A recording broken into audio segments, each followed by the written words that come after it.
সংবাদ ৫০,০০০ টাকার বিনিময়ে বিক্রি অপহরণের ৭ দিন পর ২.৫ বছরের শিশুকে উদ্ধার করল ডিবি পুলিশ। রাজধানীর হাজারীবাগ থেকে শিশু চোর চক্রের ৩ সদস্যকে গ্রেফতার করেছে পুলিশ। গেল ২১শে মার্চ রাজধানীর হাজারীবাগ থেকে ২.৫ বছর বয়সী শিশু তাওসিনকে চুরি করে এক নারী। তারপর শিশুটিকে বিক্রি করে শাহজাহান নামের এক সিএনজি চালকের কাছে। অনেক খোঁজার পরও তাসিনকে না পাওয়ায় তার রিকশা চালক বাবা পুলিশের শরণাপন্ন করেন মামলাও। বাইকার নিয়ে দোকান থেকে বড় মেয়ের একটা চিপস কিনে দিছে, কিনে দেওয়ার পরে এই বলে আমার ভাইয়েরে ফিরাই দেন, আমার বাসা যাবো না, কোনা তুমি যাও গা, তোমার বাইরে আমরা বাসায় ঘুরে দিয়ে আমবো। এরপর কুমিল্লা ও রাজধানীতে অভিযান চালিয়ে শিশু চুরি করা সেই নারী ও সিএনজি চালক সহ ৩ জনকে আটক করে ডিবি পুলিশ। উদ্ধার করা হয় শিশুটিকে। জানা যায় ৫০,০০০ টাকার বিনিময়ে বিক্রি করে দেয়া হয় তাওসিনকে। ব্রিফিংয়ে গোয়েন্দা প্রধান জানান, গ্রেফতারকৃতরা শিশু চোর চক্রের সক্রিয় সদস্য। বোরখা পরা মহিলারা রাজধানীর যে বিভিন্ন এলাকা ঘুরে বেড়ায়, এইগুলি সম্পর্কে আমাদের অ্যালার্ট থাকতে হবে। একই সঙ্গে নিঃসন্তান দম্পতিদের চুরি করা শিশু না কেনার পরামর্শ ডিবি প্রধানের। যারা বাচ্চা কিনতে চান বা বাচ্চা ভরণ পোষণ করতে চান, বাচ্চা হয় না, এরকম বাবা মাদের কাছে বিনীত অনুরোধ যে আপনারা বাচ্চাটা যদি নিতে হয় প্রপার বাবা মার সাথে কথা বলে যেন নিয়ে আসে। অপহরণকারী সেই নারী আর কোনো শিশু চুরির সঙ্গে সম্পৃক্ত আছে কিনা সে বিষয়েও তদন্ত চলছে বলে জানান তিনি। বোরকা পরা মহিলা আরও কোথাও থেকে বাচ্চা এনেছেন কিনা। রৌনক নিয়ন্তা, সময় সংবাদ, ঢাকা। কুড়িগ্রামের ধরলার তীরে ভুটানের বিশেষ অর্থনৈতিক অঞ্চল সম্ভাবনা নতুন দিগন্ত হিসেবে দেখছেন স্থানীয়রা। ভুটানের রাজা জিগমে খেসার ওয়াংচুক অর্থনৈতিক অঞ্চলের জন্য অধিগ্রহণ করা জমি পরিদর্শনের মধ্য দিয়ে তা আরও এক ধাপ এগিয়ে গেল।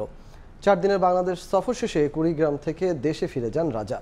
বাদশাহ সৈকতকে সঙ্গে নিয়ে নাজমুল ইসলাম নিশাতের রিপোর্ট, আর ক্যামেরায় ছিলেন শাকিল মাহমুদ। বৃহস্পতিবার বেলা 12টা 15 মিনিটে সৈয়দপুর বিমানবন্দর থেকে কুড়িগ্রাম সার্কিট হাউসে পৌঁছান ভুটানের রাজা জিগমে খেসার নামগিয়াল ওয়াংচুক। এ সময় জেলা ও পুলিশ প্রশাসনের পক্ষ থেকে গার্ড অব অনার দেয়া হয় রাজাকে। বিশ্রাম ও মধ্যাহ্নভোজ শেষে 1টা 15 মিনিটে কড়া নিরাপত্তার মধ্য দিয়ে আসেন ধরলার তীরে। ঘুরে দেখেন অর্থনৈতিক অঞ্চলের জন্য নির্ধারিত স্থান।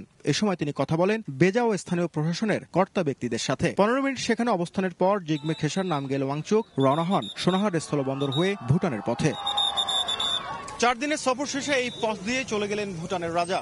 সুতরাং এটা পরিষ্কার, এই পথই হতে যাচ্ছে বাংলাদেশ ও ভুটানের মধ্যে যোগাযোগ, ব্যবসা বাণিজ্য ও বিনিয়োগের ক্ষেত্রে সম্প্রসারণ ও স্থাপনের অন্যতম করিডোর।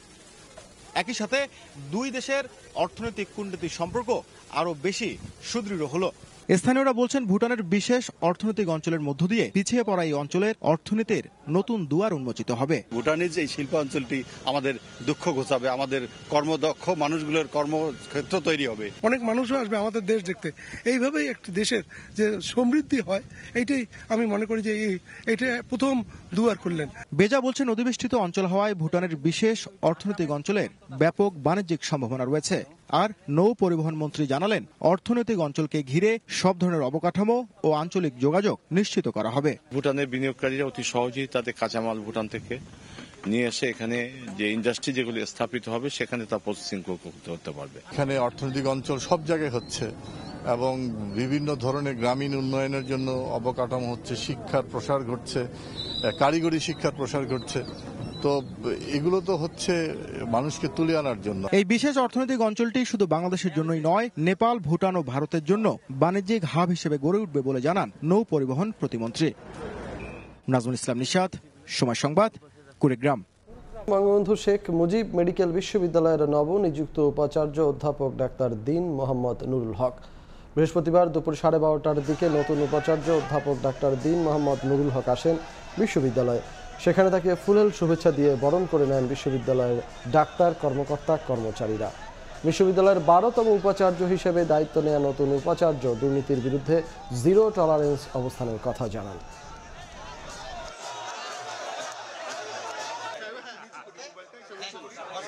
দীর্ঘ 37 বছরের বেশি সময় ধরে পৃথিবীর অন্যতম ক্ষুদ্র কোরআন শরীফ সংরক্ষণ করে আসছেন চট্টগ্রামের আফসার উদ্দিন।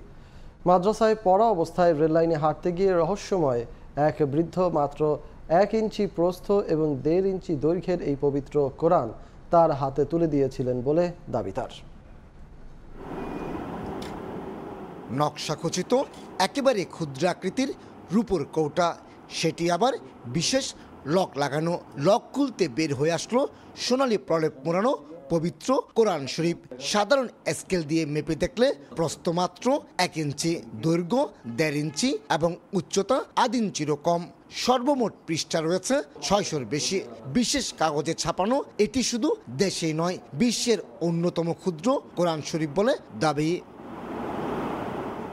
চট্টগ্রাম নগরীর মাজিরঘাট এলাকার বাসিন্দা এবং ট্রান্সপোর্ট ব্যবসায়ী আফসার উদ্দিনের বাসায় পবিত্রতার সাথে সংরক্ষিত রয়েছে এই ক্ষুদ্রতম পবিত্র কোরআন শরীফটি। 1988 সালের দিকে শিশু আফসার পার্শ্ববর্তী রেল লাইনে হাঁটতে গিয়ে দেখা পান এক রহস্যময় ব্যক্তির।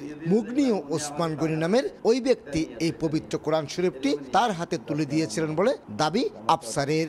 ছাপানো এটার কাগজ, এটার বাইন্ডিং, এটার উপরের খবরটা আমার কাছে আলাদা মনে হচ্ছে। একে তো রূপোর তৈরি খাপ, এর মাঝে নকশাখচিত চামড়ার প্রচ্ছদ রয়েছে। এই কোরআন শরীফের ছাপার মানও অসাধারণ। এমনকি ক্ষুদ্র আকৃতির হরফ হয় স্বাভাবিকভাবে পড়ার জন্য রূপোর কাবারে আবার আতসী কাজও লাগানো। নষ্ট হওয়া থেকে বাঁচাতে কোরআন শরীফের যেমন শক্ত বাইন্ডিং রয়েছে, তেমনি 3 পাশে রয়েছে সোনালী প্রলেপ। 2008 সালের 10 মে রাতে ভয়াবহ আগুনে তাদের বাসাবাড়ি সহ আশপাশের আরো কয়েকটি ঘর সম্পূর্ণ পুড়ে যায়। কিন্তু পবিত্র কোরআন শরীফটি যে কক্ষে ছিল সেটি পুরোই অক্ষত ছিল। অবশ্য তাদের দাবি, আগুন লাগার কয়েকদিন আগেই স্বপ্ন থেকে তারা কোরআন শরীফটি অন্য একটি কক্ষ থেকে বের করে এনে এই কক্ষেই রেখেছিলেন।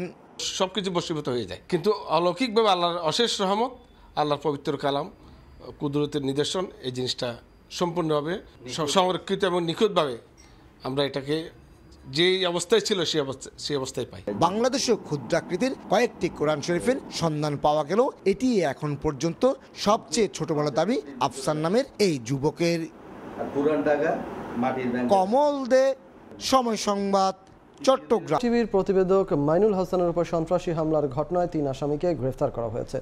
গ্রেফতারকৃতদের একজনকে 2 দিন আর বাকিদের 1 দিন করে রিমান্ড মঞ্জুর করেছেন আদালত। বুধবার মধ্যরাতে এক ইন্টারনেট ব্যবসায়ী সময় টিভির প্রতিবেদকের ধানমন্ডির বাসায় ঢুকে ব্যাপক মারধর করে। জিজ্ঞাসাবাদে অভিযোগের সত্যতা পাওয়া গেলে 3 জনের নাম উল্লেখ করে হাজারীবাগ থানায় মামলা করা হয়। এর পরপরই 3 জনকে গ্রেফতার করে পুলিশ।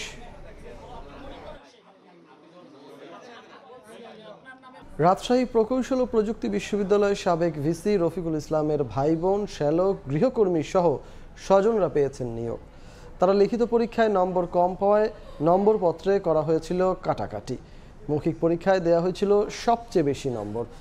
নিয়োগ বাণিজ্যে নানা অনিয়মে সরকারের আর্থিক ক্ষতি হওয়ায় রুয়েটের সাবেক ভিসি ও রেজিস্ট্রারের বিরুদ্ধে মামলা করেছে দুদক। আব্দুল সালামের ছবি ও মওদুদ রানার প্রতিবেদনে বিস্তারিত।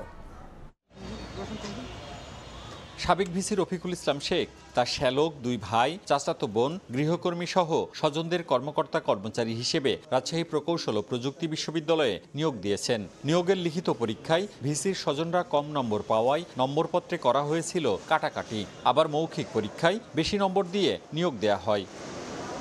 সেকশন অফিসার পদে 6 জনের জায়গায় 13 জন, শূন্য পদ না থাকলেও সহকারী লাইব্রেরিয়ান পদের বিপরীতে জুনিয়র সেকশন অফিসার, উপাচার্যের পিএ পদে 2 জনের জায়গায় 3 জন, ডেটা এন্ট্রি অপারেটর পদে 1 জনের জায়গায় 2 জন, মালি পদে 3 জনের জায়গায় 7 জন, গাড়ি চালক পদে 1 জনের জায়গায় 3 জন ও সহকারী কুক পদে 3 জনের বিজ্ঞপ্তি দিয়ে 5 জনকে নিয়োগ দেয় নিয়োগ বোর্ড। কম নাম্বার পাওয়া সত্ত্বেও এইটা স্বজনপ্রীতি এবং ক্ষমতার অপব্যবহার করে তাদেরকে আপনার বেশি মার্কস দিয়ে তাদেরকে উত্তীর্ণ করা হয়েছে। আমি কখনো কোনো অনিয়ম করি নাই এবং আপনারা এটা দেখবেন, আদালত দেখবে, কাগজপত্র দেখবে। নিয়োগ বাণিজ্যের মাধ্যমে সরকারি 1,26 লাখ টাকা ক্ষতির অভিযোগে রুয়েটের সাবেক ভিসি ও ভারপ্রাপ্ত রেজিস্ট্রারের বিরুদ্ধে বুধবার মামলা করে দুদক। কর্তৃপক্ষের নজরে আনা হবে, তো তার বিরুদ্ধে একটা ফৌজদারি মামলা দায়ের হয়েছে, কর্তৃপক্ষ সিদ্ধান্ত নেবে। এদিকে মামলার কাগজ হাতে পাওয়ার পর চাকুরির বিধি অনুযায়ী অভিযুক্তদের বিরুদ্ধে ব্যবস্থা নেওয়া হবে বলে জানায় রুয়েট প্রশাসন। দুদকে ইতিপূর্বে কাগজপত্র জমা দিয়েছিলেন, কোনো কাগজপত্র পাইনি। কাগজপত্র পাইলে তখন আমরা প্রসিডিউর করব। 2019 সালে 3টি বিজ্ঞপ্তিতে রুয়েটে বিভিন্ন পদে 135 জনকে নিয়োগ দেওয়া হয়। পরে 92তম সিন্ডিকেট সভায় ওই নিয়োগ অনুমোদন হয়। মওদুদ রানা, সময় সংবাদ, রাজশাহী। ময়মনসিংহে যাত্রীবাহী বাস চাপায় শিশুসহ সিএনজি অটোরিকশার 3 যাত্রী নিহত হয়েছে। আহত হয়েছে আরও 4 জন। দুপুরে ত্রিশাল থেকে যাত্রী নিয়ে গাজীপুর যাচ্ছিল একটি সিএনজি অটোরিকশা। ঢাকা ময়মনসিংহ মহাসড়কে ত্রিশাল বাসস্ট্যান্ড এলাকায় ইউটার্ন নিতে গেলে ঢাকা থেকে ছেড়ে আসা একটি যাত্রীবাহী বাস সিএনজিটিকে চাপা দেয়। এতে ঘটনাস্থলেই এক সিএনজি যাত্রীর মৃত্যু হয়। গুরুতর আহত শিশুসহ 6 জনকে উদ্ধার করে হাসপাতালে নিলে চিকিৎসাধীন অবস্থায় আরও 2 জন মারা যান। যুক্তরাষ্ট্রের নিউ ইয়র্কে এবার পুলিশের গুলিতে প্রাণ গেল বাংলাদেশি তরুণের। উইন রোজারিও নামে 19 বছর বয়সী তরুণের ওজন পার্কের নিজ বাসায় ঢুকে গুলি করে পুলিশ। পরে হাসপাতালে নেওয়া হলে চিকিৎসক মৃত ঘোষণা করেন।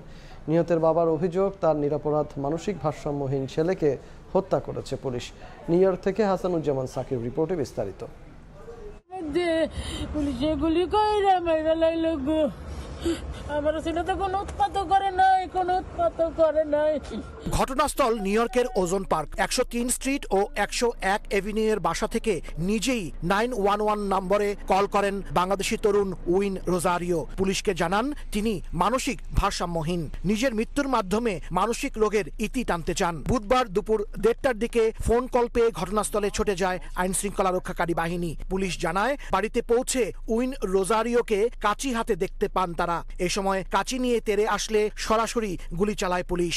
Uniformed members of the 102nd Precinct here in Ozone Park responded to a 911 call for a person in mental distress.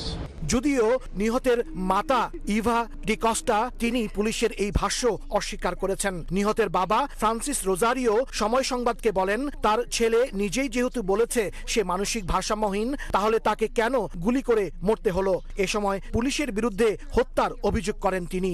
আমার এই নিরপরাধ ছেলের হত্যার আমি বিচার চাই, আমি সুষ্ঠু বিচার চাই। পুলিশে জনগণের সেবক, জনগণের বন্ধু, জনগণকে দেয় সে সেভ করে। পুলিশে তো জনগণকে মারতে পারে না, হত্যা করতে পারে না পুলিশে। এই ঘটনায় বাংলাদেশি কমিউনিটিতে দেখা দিয়েছে মিশ্র প্রতিক্রিয়া। মাত্র 19 বছরের একটি, যার কোনো ক্রিমিনাল রেকর্ড নেই, এরকম একটা ছেলের পুলিশ কর্তৃক হত্যা করা হয়েছে। আমরা এর ঘটনার সুষ্ঠু তদন্ত দাবি করি এবং আমরা চাই যেন এই ঘটনা কমিউনিটিতে আর না ঘটুক। We want real justice. পুলিশের দাবি নিহত তরুণ মানসিক বিকারগ্রস্ত ছিলেন। কুইন্সের ওজন পার্ক এলাকার 102 নম্বর পুলিশ প্রিসিংটের সামনে এখানে যে নিহত উইন রোজারিও তার পরিবারের সদস্যরা এখানে আসছেন, তারা এখানে আহাজারি করছেন। কমিউনিটির বিভিন্ন স্তরের মানুষ এখানে এসে জড়ো হয়েছেন। তাদের একটি দাবি এই ঘটনার সুষ্ঠু তদন্ত এবং বিচার। হাসানুজ্জামান সাকি, সময় সংবাদ, নিউ ইয়র্ক। এ পর্যায়ে শীর্ষ সংবাদগুলো জানিয়ে দিচ্ছি আরেকবার। সরকারি হাসপাতালে 5 দিনের ভোগান্তির অবসান, বেতন ভাতা বাড়ানোর আশ্বাসে কাজে ফিরলেন ইন্টার্ন চিকিৎসকরা। প্রধানমন্ত্রীর সঙ্গে কথা বলে দ্রুতই ব্যবস্থা জানালেন মন্ত্রী। অধীনস্থ কেরানির ওপর দায় চাপিয়ে পুরস্কার কেলেঙ্কারি এড়ানোর চেষ্টা ডক্টর ইউনূসের। ইসরায়েলি ভাস্করের সম্মাননা নেয়া গণহত্যাকে সমর্থনের শামিল বললেন মন্ত্রী। এবং 2 দশক পর অবশেষে সরানো হচ্ছে কারওয়ান বাজার। প্রায় 400 আড়ত ও কাঁচা বাজার নেওয়া হবে গাবতলীতে। সিটি কর্পোরেশনের আঞ্চলিক অফিস স্থানান্তর।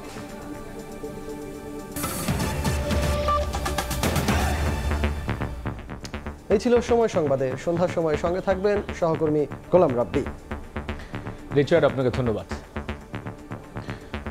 সন্ধ্যার সময় নিয়ে ফিরছি কিছুক্ষণ পর, সঙ্গেই থাকুন সময়ের।